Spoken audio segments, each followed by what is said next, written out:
Тема нашей сегодняшней небольшой лекции – это кашель, который вызывается заболеванием желудка. Вы спросите меня, ну как же так? Всем же известно, что кашель бывает при заболеваниях лор-органов и легких, трахеи, бронхов.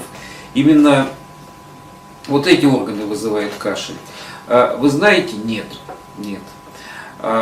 Не то чтобы такие пациенты специально обращались ко мне, но вот просто вот хочешь не хочешь, а ты выявляешь этих пациентов. Я уже слышу вот этот характерный сухой кашель, без мокроты, который, казалось бы, не связан ни с чем. Вдруг пациент начинает кашляет, у него чувство зуда в горле, может быть чувство зуда в носоглотке. Очень часто этот кашель бывает тяжелым, когда он развивается в ночное время.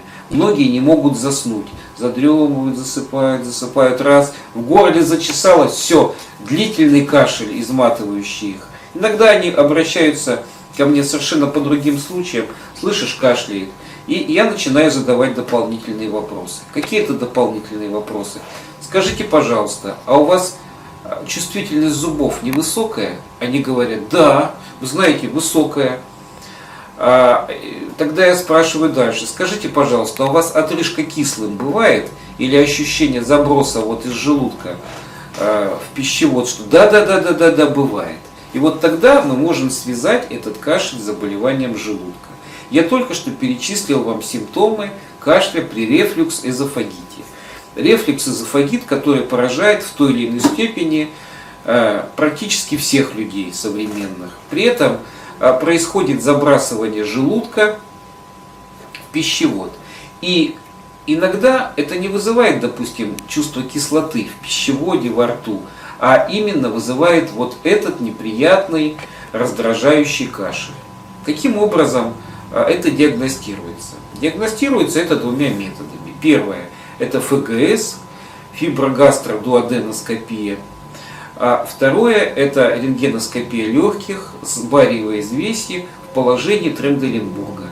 Пациенту дают выпить эту бариевую смесь, а потом переворачивают его в такую специфическую позу, когда происходит уже стимулированный заброс из желудка в пищевод. И на рентгене это все совершенно становится очевидным. Но чаще всего рентген уже не требуется. Уже это видно на ФГС по изменениям в пищеводе. В чем там причина? Ослабевает сфинктер, который не дает забрасывать из желудка в пищевод. Почему-то он ослабевает. Причины остаются науке неизвестными. Следующее. Как это лечить? Ну, во-первых, прежде чем лечить, нужно соблюдать определенные рекомендации. Частое дробное питание. Всем уже надоела эта фраза «частое дробное питание». Это уже какое-то такое вот расхожее слово, расхожая фраза. Тем не менее, еще раз повторю, частое дробное питание. Чтобы пища хорошо, легко эвакуировалась из желудка туда дальше, в 12-перстную кишку. Следующее.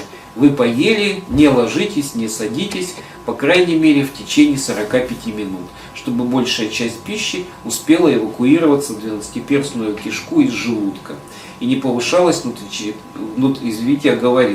внутрибрюшное давление. Вот эти несложные рекомендации уже уменьшат выраженность этого неприятного симптома кашля этого. Следующее. Принимайте, пожалуйста, антоциды. Гивискон – очень хороший препарат. Он тормозит этот рефлюкс, снимает симптомы раздражения, очень эффективный, мягкий, хороший препарат. Следующее. Принимайте ингибиторы протонной помпы, которые не дают вырабатываться избыточному количеству соляной кислоты. Ну, например, всем известный омепразол, его симптомы и аналоги. Вот эти рекомендации позволят вам избавиться от этого тяжелого, натужного, раздражающего и, что особенно тяжело, ночного кашля.